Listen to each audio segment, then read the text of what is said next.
Hello guys, welcome back to my channel. मैं निशा। आज मैं आप लोगों के लिए कहीं जो लोग भी सीटेट 7 जुलाई का एग्ज़ाम देंगे उनके लिए मोस्ट इंपॉर्टेंट सीडीपी के क्वेश्चंस लेके आई हूँ।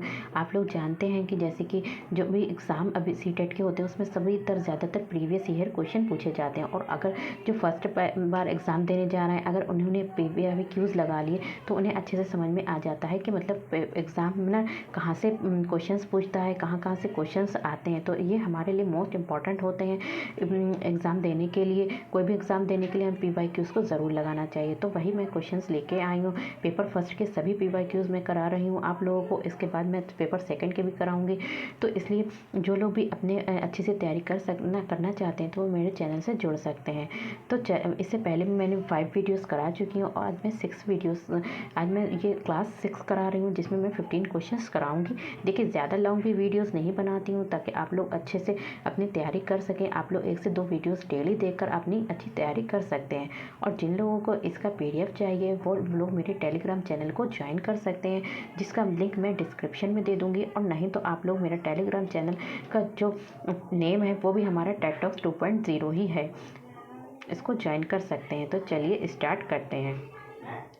तो क्वेश्चन नंबर 16 है हमारा। कह रहे हैं यहाँ पे आंशिक पुनर्बलन क्या है। देखिए, CTP का जो क्वेश्चन नंबर 16 है, यहाँ पे कह रहे हैं कि आंशिक पुनर्बलन क्या होता है। तो आंशिक पुनर्बलन जो होता है वो जो होता है सतत पुनर्बलन की अपेक्षा अधिक प्रभावी होता है। तो आंशिक पुनर्बलन को अधिक प्रभावी माना गया है सतत पुनर्बलन की अपेक्षा। क्यों?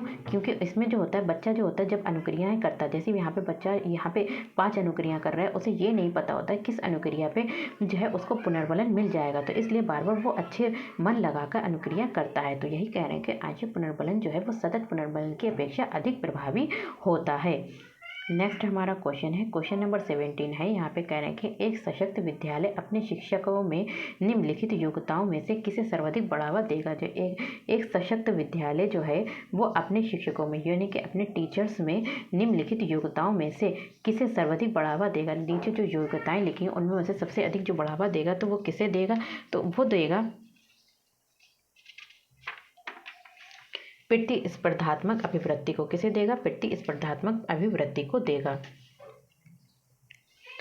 नेक्स्ट हमारा क्वेश्चन है, क्वेश्चन नंबर 18 है। कह रहे हैं कि निम्नलिखित में से अंतःविषय अनुदेशन का सर्वोत्कृष्ट लाभ ये है कि निम्नलिखित में से अंतःविषय अनुदेशन का सर्वोत्कृष्ट लाभ ये है कि क्या है? लाभ ये है कि इसमें विद्यार्थियों को सीखे गए ज्ञान का बहु संदर्भों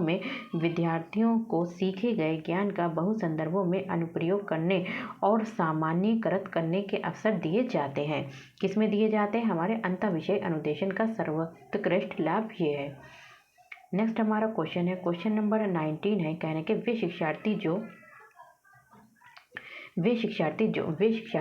स्टूडेंट जो समृद्ध ज्ञान और शैक्षणिक दक्षता की हार्दिक इच्छा प्रदर्शित करते हैं तो उनके पास होता है। तो वे शिक्षार्थी जो समृद्ध ज्ञान और शैक्षणिक दक्षता यानी कि उनके पास ज़्यादा ज्ञान होगा और शैक्षणिक दक्षता मतलब वो शैक्षणिक दक्षता की हार्दिक इच्छा प्रदर्शित करते हैं, मतलब वो ज़्यादा पढ़ना लिखना चाहते हैं तो उनके पास क्या होता है? तो उनके पास जो होता है वो निष्पादन उपागम अभिविन्यास होता है। क्या होता है? निष्पादन उपागम अभिविन्यास होता है। नेक्स्ट हमारा क्वेश्चन है, क्वेश्चन नंबर 20 है। कहने के शिक्षक डैश के अलावा निम्नलिखित सभी को करते हुए समस्या समाधान को विद्यार्थियों के लिए मज़ेदार बना सकता है। तो शिक्षक जो है डैश के अलावा निम्नलिखित सभी को करते हुए समस्या समाधान को विद्यार्थियों के लिए मज़ेदार बना सकता है।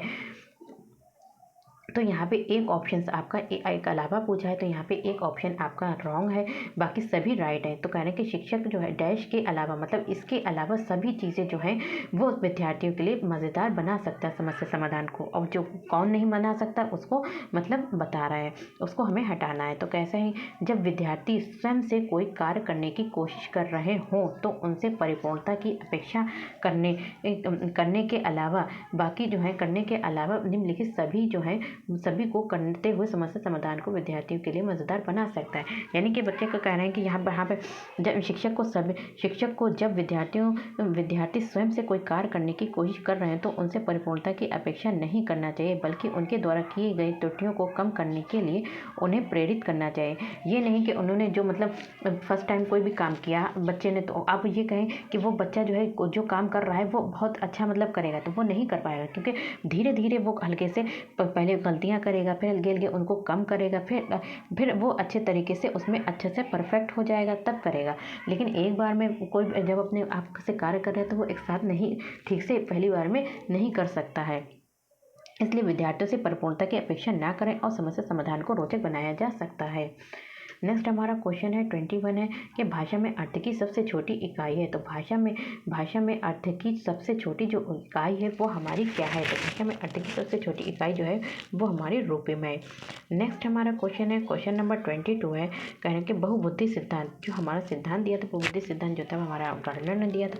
तो बहुबुद्धि सिद्धांत निम्नलिखित निहितार्थ देता है सिवाय, तो बहुबुद्धि सिद्धांत जो है निम्नलिखित निहितार्थ देता है सिवाय किसको छोड़कर सभी को निहितार्थ देता है। तो बहुबुद्धि जो सिद्धांत है तो किसे देता है?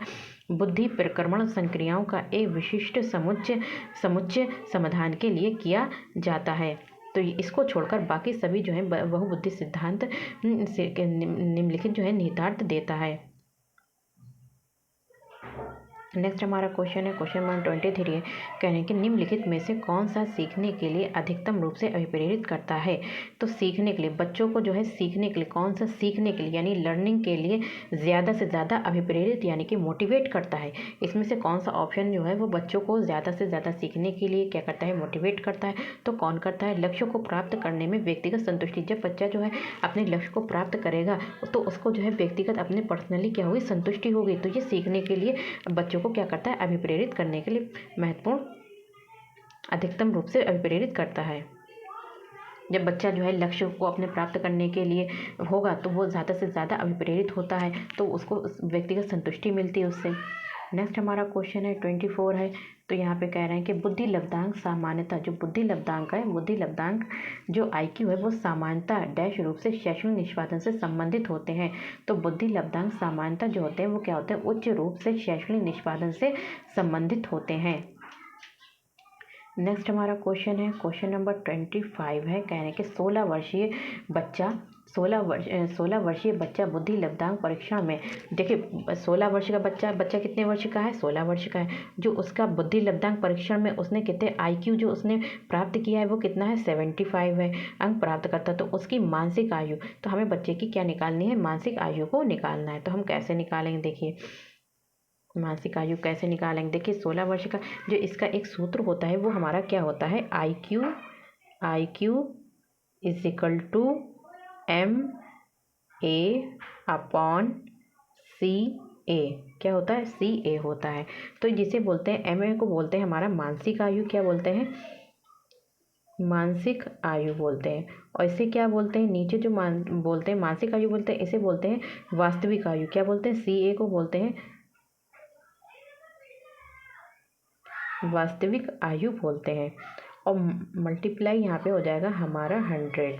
ठीक है, तो अगर हम इसकी जो फॉर्मूला लगाएं तो हम लगाएंगे IQ is equal to MA, यानी कि यहाँ पे जो MA हमारी मानसिक आयु हो गई और यहाँ पे हमारी क्या है? वास्तविक आयु, CA वास्तविक आयु इंटू क्या हो जाएगा? हमारा 100 हो जाएगा। तो ये हमारा फॉर्मूला है। अब इसमें हमारा जो दे रखा है वो क्या क्या दे रखा है?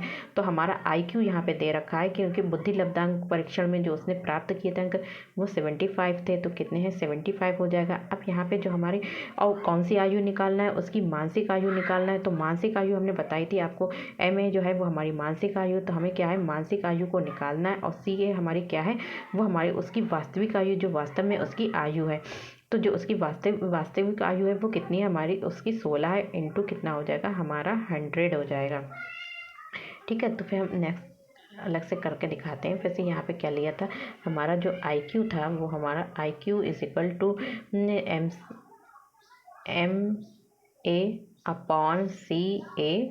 इंटू 100। तो हमने यहाँ पे इसकी वैल्यू रख देते हैं सब। तो IQ हमारा 75 है, IQ हमारा कितना है 75 है, इस इक्वल टू हो गया। तो MA निकालना और जो CA है वो हमारा था 16.2, कितना हो जाएगा हमारा 100 हो जाएगा। तो अब हम क्या करेंगे, यहाँ पे 75 हो जाएगा तो फिर हम क्या करेंगे, MA को निकालना है। तो यहाँ पे हमारा क्या था, MA को निकालना था। तो अब हम क्या इधर MA को किधर ले आएंगे, तो MA, तो जो हमारी मानसिक आयु निकालना है तो उसको हम इधर ले आएंगे। फिर उसके बाद हम क्या करेंगे, यहाँ पर 75 मल्टीप्लाई कितना हो जाएगा 16 अपॉन कितना हो जाएगा मेरा, ये जो है वो कितना हो जाएगा, वो हमारा 100 हो जाएगा। तो जब हम इसकी मल्टीप्लाई करेंगे तो हमारा कितना आएगा, 1200 आएगा। कितना आएगा, 1200 आ जाएगा अपॉन, तो हम यहाँ पे कितने 100 से इसको क्या कर देंगे, डिवाइड कर देंगे।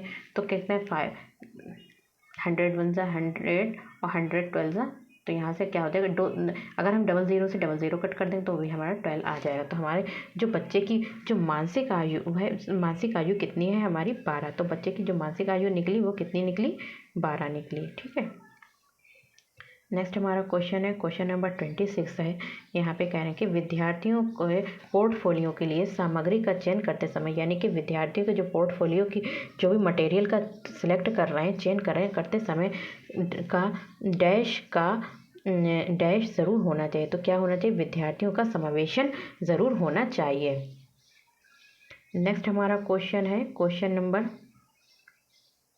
27 है। कह रहे हैं कि सफल समावेशन को निम्नलिखित की आवश्यकता होती है सिवाय, तो यहाँ पे एक जो यहाँ पे ऑप्शन है वो रॉन्ग है, सिवाय बाकी सभी को आवश्यकता होती है। सफल समावेशन को निम्नलिखित की आवश्यकता होती है, इन सभी की आवश्यकता होती है सिवाय एक को छोड़कर। तो किसकी छोड़कर, पृथक्करण को छोड़कर बाकी सभी की क्या होती है, आवश्यकता होती है सफल समावेशन में। नेक्स्ट हमारा क्वेश्चन है, क्वेश्चन नंबर 28 है। विद्यालय में लिंग भेदभाव से बचने का सर्वोत्तम तरीका हो सकता है, यानी कि कह रहे हैं कि जो विद्यालय है उसमें लिंग भेदभाव जो करते हैं टीचर्स जो हैं, बॉयज़ और गर्ल्स में अगर भेदभाव कर रहे हैं तो उससे बचने का सर्वोत्तम तरीका हो सकता है। तो सर्वोत्तम तरीका क्या हो सकता है, उसके लिए शिक्षक द्वारा उनके लिंग पक्षपात पूर्ण व्यवहार का अधिसंज्ञान करना। नेक्स्ट हमारा क्वेश्चन है, क्वेश्चन नंबर 29 है। यहाँ पे कह रहे हैं कि शैक्षणिक क्षेत्रों में निष्पादन के आधार पर, शैक्षणिक क्षेत्रों में निष्पादन के आधार पर शैक्षणिक क्षेत्रों में निष्पादन के स्तर को बढ़ाने का औचित्य, देखिए शैक्षणिक क्षेत्रों में निष्पादन के आधार पर शैक्षणिक क्षेत्रों में निष्पादन के स्तर को बढ़ाने का औचित्य स्थापन किस आधार पर किया जा सकता है। तो शैक्षणिक क्षेत्र होता है, दूसरा शैक्षणिक क्षेत्र होता है। जो शैक्षणिक क्षेत्र होता है वो कौन से होते हैं, जो शिक्षा से रिलेटेड होते हैं, और शैक्षणिक क्षेत्र जो होते हैं जो शिक्षा से रिलेटेड नहीं होते। तो कह रहे हैं कि इसमें जो है शैक्षणिक क्षेत्रों में निष्पादन के स्तर को बढ़ाने का औचित्य स्थापन किस आधार पर किया जा सकता है। तो किस आधार पर किया जा सकता है, ये व्यक्तिगत विभिन्नता को संतुष्ट करता है। कौन करता है, व्यक्तिगत विभिन्नता को क्या करता है, संतुष्ट करता है। नेक्स्ट हमारा क्वेश्चन है और लास्ट क्वेश्चन है, कहने के विद्यालय में नियमित उपस्थिति के लिए वंचित बच्चों को प्रोत्साहित करने का निम्नलिखित में से कौन सा तरीका सर्वाधिक उपयुक्त होगा। इसमें जो तरीके दे रखे हैं, कह रहे हैं कि सबसे अधिक सर्वाधिक उपयुक्त होगा कौन सा तरीका। तो विद्यालय में नियमित उपस्थिति, लगातार बच्चे आए, ठीक है, स्कूल में जो वंचित हैं, जो बच्चे नहीं आ पा रहे हैं, ठीक है, उनके घर स्कूल उनका घर और स्कूल बहुत ज़्यादा दूर है, जो वंचित हो चुके हैं, जो छूट चुके हैं, उनको प्रोत्साहित करने के लिए निम्नलिखित में से कौन सा तरीका सर्वाधिक उपयुक्त होगा। तो उनके लिए हमें क्या करना चाहिए, आवासीय विद्यालय खोलना चाहिए जहाँ पर वो रहकर ही अपनी शिक्षा को प्राप्त कर सकें।